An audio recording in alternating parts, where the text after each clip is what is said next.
slightly cooler today, by which I mean temperature wise.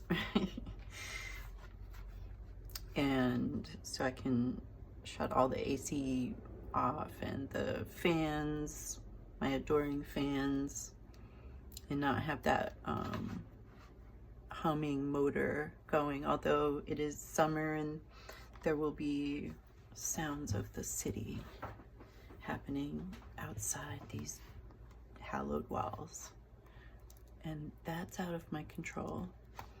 So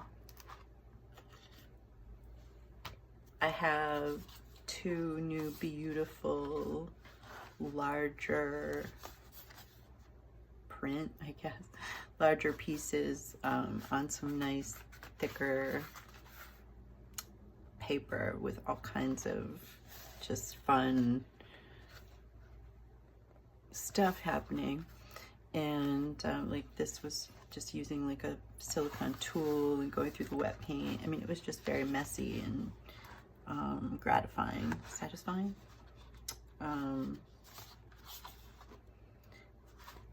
Watching how the different, because I just used turquoise, magenta, yellow, and then came in with some of the fluorescent paints, but those don't spread the same way. Anyway, they're acrylic inks.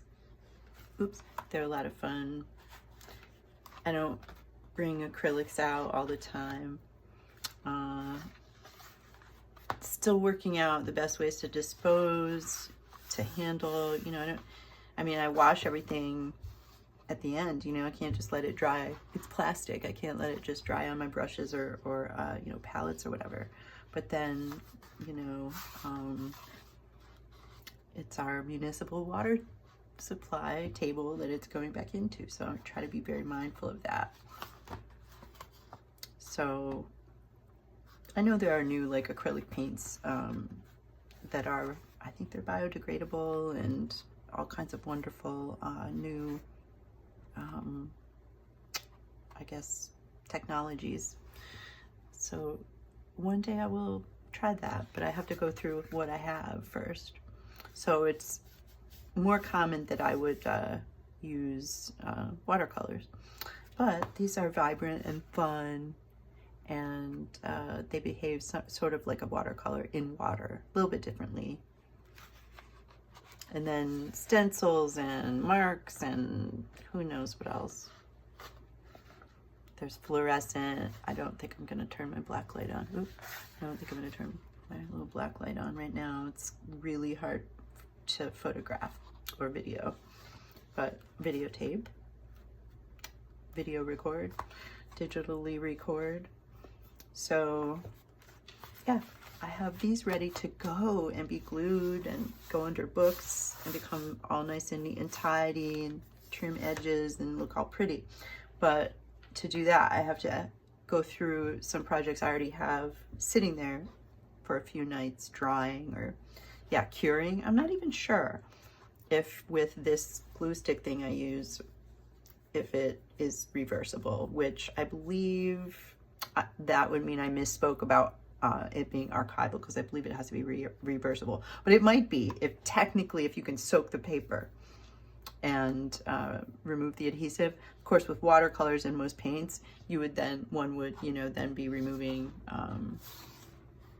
you know, the paint, changing the art or whatever, the piece. So I don't know that it really is. But anyway, that's what I'm going to do with this, because I like that right now and I enjoy it and it's fun. And storing these things I do isn't always convenient. So this is a nice convenient way, because it's like a book.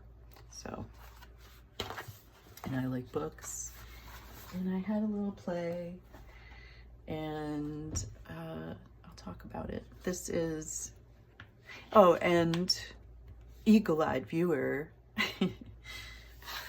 might notice that this is black now with sort of a high contrast gray. It might read a little white though on my camera, and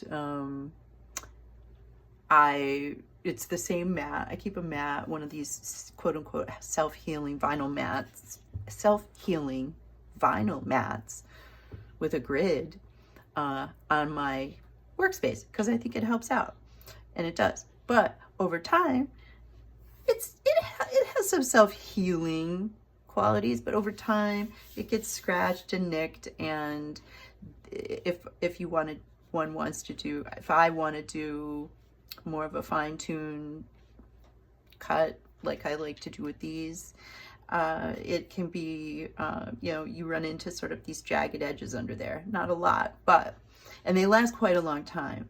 So I abuse mine, and I tape things to it, and I make marks, and I, you know, I spray all this spatter all over my workspace. So that I'm used to, and it wipes down nicely. But yeah, the self-healing aspect will dissipate after a while, and it's still usable under there. Underneath this, on the reverse side, is green. I prefer to look at green. I don't know what my phone prefers to videotape yet, so this is kind of an experiment, and I don't know yet how these look against this background, if that makes sense. So I could use like something like that, but then the edges are, it's on white paper. So, interesting. Okay. So yeah, I don't know what I'm doing. This is just me figuring this out. But if it's not horrendous, I might post it like as a vlog type of a thing. This is, I might have shown this before, I'm not sure. But this is one of my, I have some coffee watercolor paint that I made actually a couple years ago. I didn't think it would still be going strong now, but it is.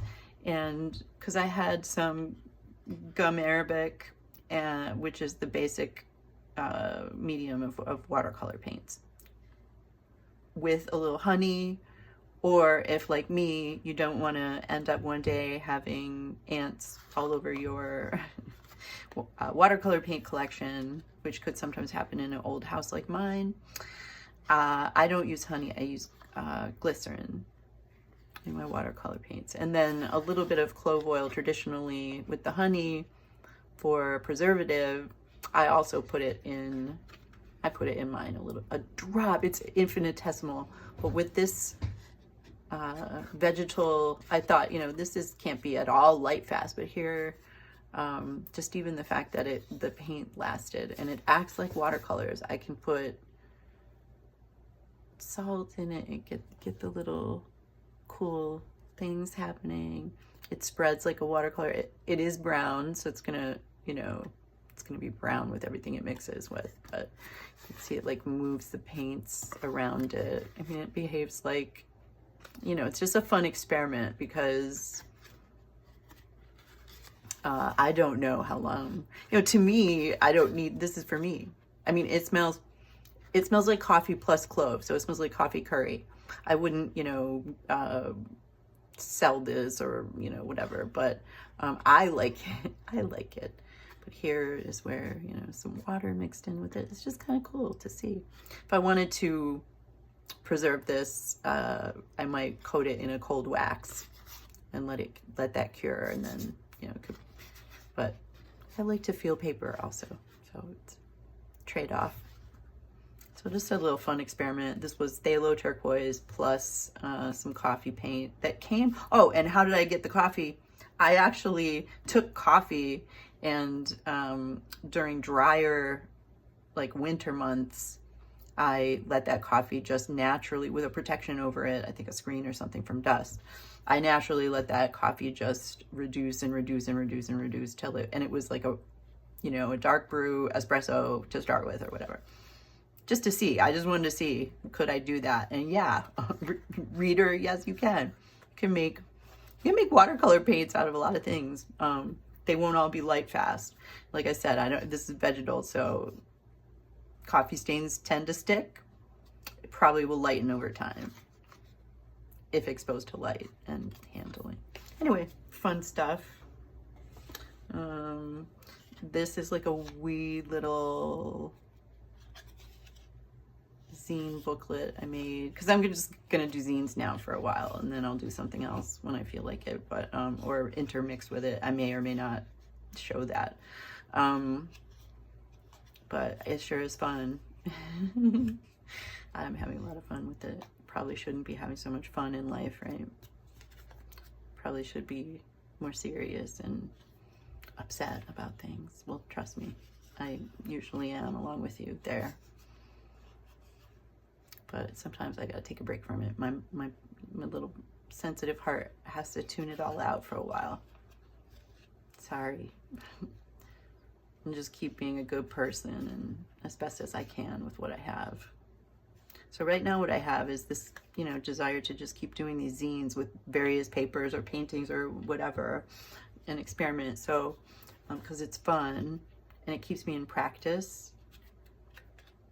And it's a great way to also incorporate some of this non-dominant hand stuff I do. So anyway, little tiny wee little, it doesn't want to stay shut, you know, it's like, it's been under books and, you know, it's just, it's too, you know, the binding is like too tight on the side, but it was just, I wanted to see, could I really do one that tiny? Yes, I could.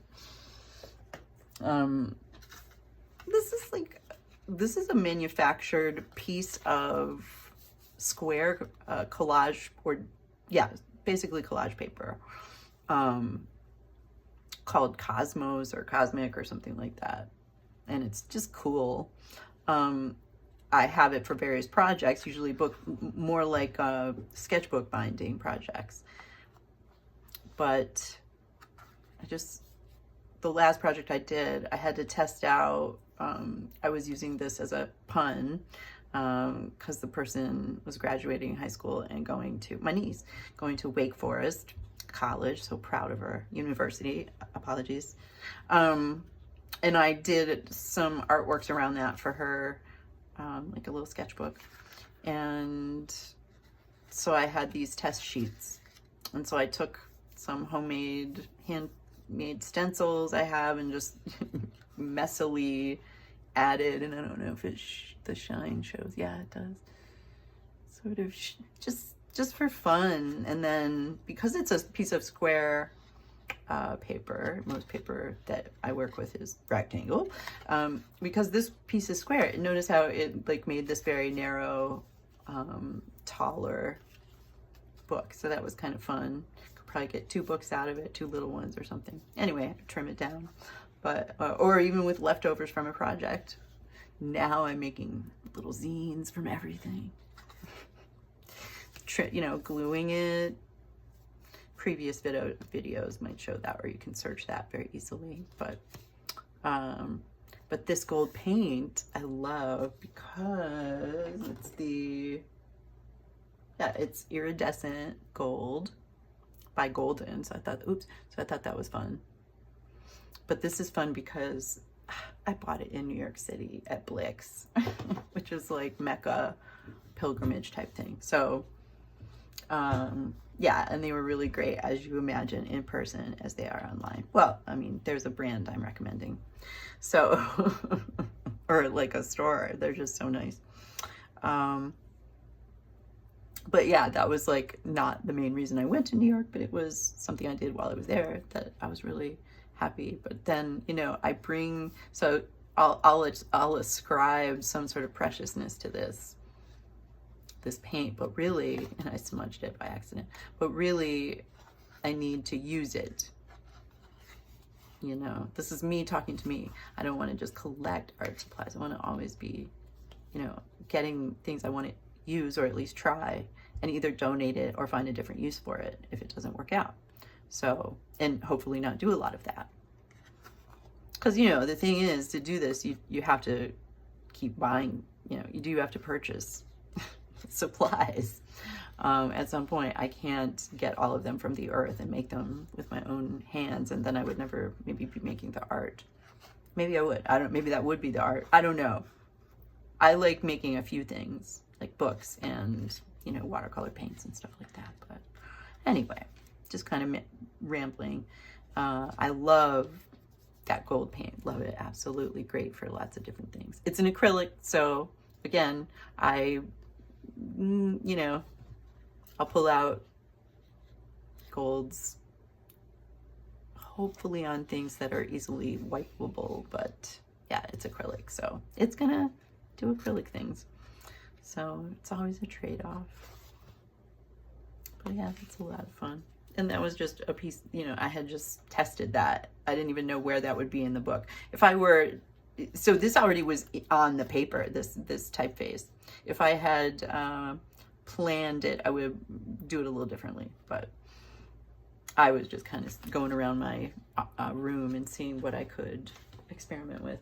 So what it looks like under my books, heavy books, is layers of these little salvaged pieces of plywood that I found from some project, and we cut some of them down, and I have stretched paper on them, but I also use them to put heavy books on top of and put layer things in between, whether it's a book project, a zine project, collecting leaves in the fall. I mean, you can do a lot of things. So or flattening a watercolor painting that got, you know, maddeningly buckled on you. You can flatten that, maybe even with a square of a mist, not a square, of water on the back of it. So, but not on the front where the watercolors are, or really any of the media, I would say. So here we have, this was, this is just trying all kinds of different, so silicone baking paper, like a wax paper, that I repurposed several times during the course of its life, but not for food, just that's earmarked for this room. So this is this was like a weird experimental little doodle I did with a bunch of like tape and markers and on a very, very thin sketch paper. And then it's fluorescent markers. It's hilarious in front of the black light, but I just wanted to see, and it makes a cute little, but it's very, I wouldn't want to do like a large sheet of this because it's very thin paper, and it immediately, as that water, or you know, the moisture of the glue gets in there, it also is going to start curling. So that's where thicker papers give you more time. They're harder to fold, maybe. They need to sit under, they need maybe a little more glue. They need to sit under something heavy for longer and dry. But they buy you a little more time. The trade-off, not too much, but to get your, because remember, it's previous video, it's like previous video, not to mumble, it's like abracadabra and, you know, a saying of your choice. Woo! And with your hands, you now have made a zine. After you get the strategic folds and cut. So it won me. So that was fun. This, yeah, this was another, this was, I wanted to see how thin can I go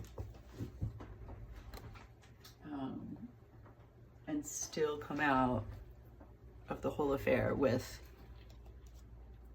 like a cool little zine. And so this is from, so this has provenance, paper provenance of paper, which means just what is its, I mean, it's a fancy term for what is its background, this piece of paper. What is its story?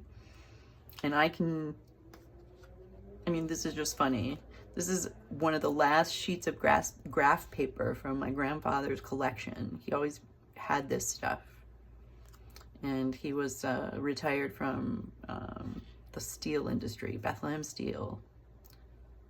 And he always had graph paper. I kind of adopted some of it. I've loved just many different papers. But so I grabbed, when he sold his home and had, you know, and couldn't live there anymore, I went in and grabbed some of this paper, and I just finished. This was like 25 years ago maybe, or something, 20 something, and I just finished, and I shared it, and I made projects with it.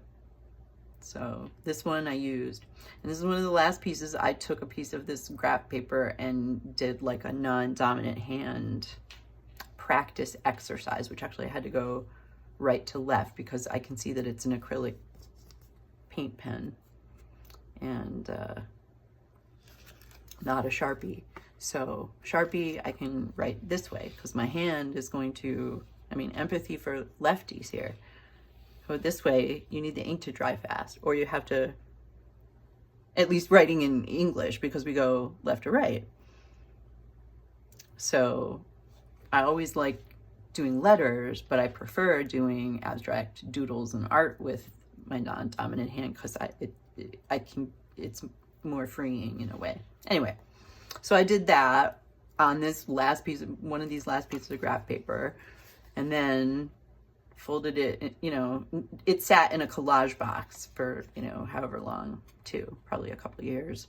So I grabbed it out to see if I could do this, and it's such a thin paper. If you've worked with this like green graph paper, they still have it. It's still out there for sale. You know, it's the 5 little piece, the square 5x5, I guess. Why did he, you know, I mean, he wrote lists and everything on it. He just loved this paper. Just love, I guess I have that in common with the guy. So, besides the, you know, magnetic good looks. No, that's a joke. Trust me. So, these are actually each double layer now, and they're still really, really thin. Little corner at, punch, and Bob's your uncle. You have a zine, and it's weird, but it you know, to me, it's special. So, yeah. So yeah, I'm gonna go through all these, and this video will probably be way too long for what's acceptable socially for a video. So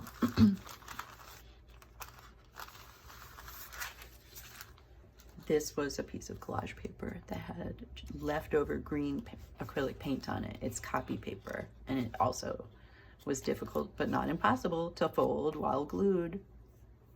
Came out really nicely, I think. This is one that goes kind of in my collection. You know, there's no, it's not really interesting. It's more of like design, or, you know, whatever. If anything I do is interesting, I don't know. But what I like is that, you know, couldn't I bring this, a collection of these, to camping, and, you know, write a note there and just make it a little more special, even though, you know, I know that it's just, you know, a piece of copy paper and some brush strokes of paints that I didn't want to waste on the palette. I thought I'll use this some other time, and here it is. So it still doesn't know its final destination, but it's getting along in the direction, going along in the direction. And this is one like that. Another piece of collage paper that was sitting in my collection, waiting to be folded into a zine of a weird size, and just having black, gold, and this one, probably the tiny ones I should bring up, black, gold, and some sort of crimson. Very choppy on one of the edges, but the ends, corners. But after being flattened, drying, trimmed up a little bit, again, good as new. I just like it. Let's see.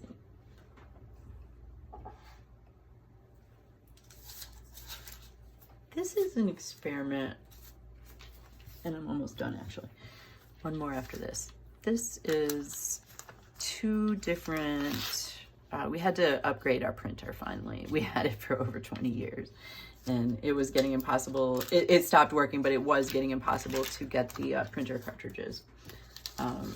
And so that was like, they were costing more than it would cost to, like, anyway, we had to have a printer scanner for various reasons. So testing out the the photo paper that is recommended for our current printer. I wanted to see, could I print something out on the photo paper, which is more of a cardstock, and would I have, you know, that would kind of be cool, wouldn't it? You know, digitize a zine example and then, you know, print that out on cool paper and then fold it and, you know, be able to produce it. But I found that with copy paper, that was fine printing, of course, but you need something a little thicker. And this, because it's, I don't know if it's got some plastic in it or what, it smudges differently. It was hard to get it folded, and anything that was another impetus for cleaning my desk, actually. But these were just printouts of my, you know, little, you know, little glyph. It's not even, you know, there's no purpose to it. I just wanted to like see if this paper would work, and I had set these aside to do something like this. And this one is I can look through a light and see what it is, because it really can't hold up to, this is Epson paper that's recommended for the printer. And it's a great paper. It's fabulous, but it also, like, if it interacts, you know, with glue, it's just really now dirty.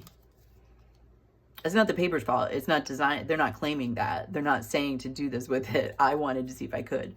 For my answer, probably not for this use. And then this was the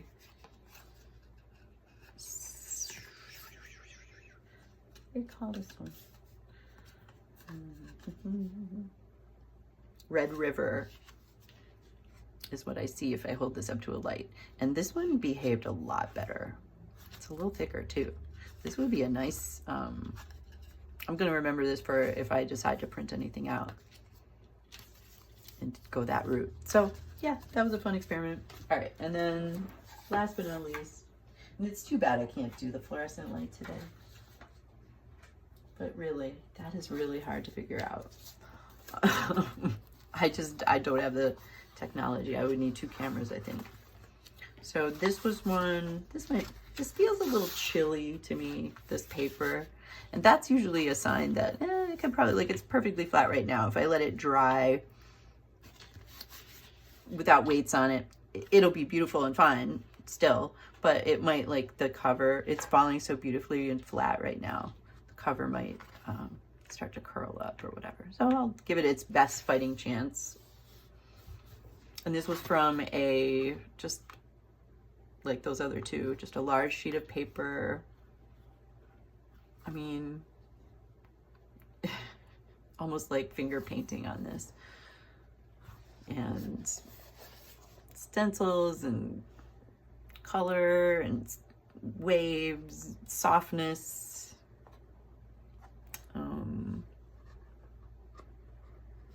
Some spatter, white spatter for stars, or snow, or just white spatter. Some I forget if that was black or Payne's gray. Oh yeah, that's gray ink. Again, the going crazy. I didn't want to waste my.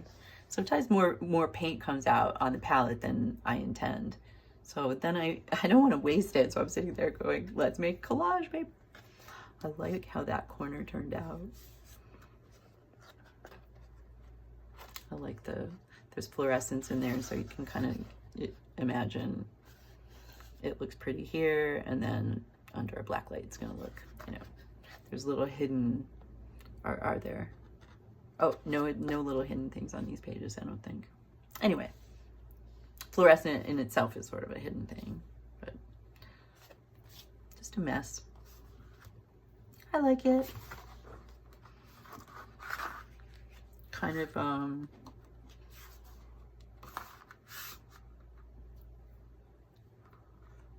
yeah, the song that was playing was Ashes of American Flags. And I was painting it. I don't necessarily mean that in a bad way. I was just listening to the song. Obviously, I wasn't following the color structure of the flags, the flag. But I don't find that I enjoy painting with those colors that match, you know, white, red, white, and blue, or whatever. That doesn't mean they're bad or in any way. I love looking at it, of course, but I love lots of colors. It's kind of a cool thing of, you know, being a human, in my view.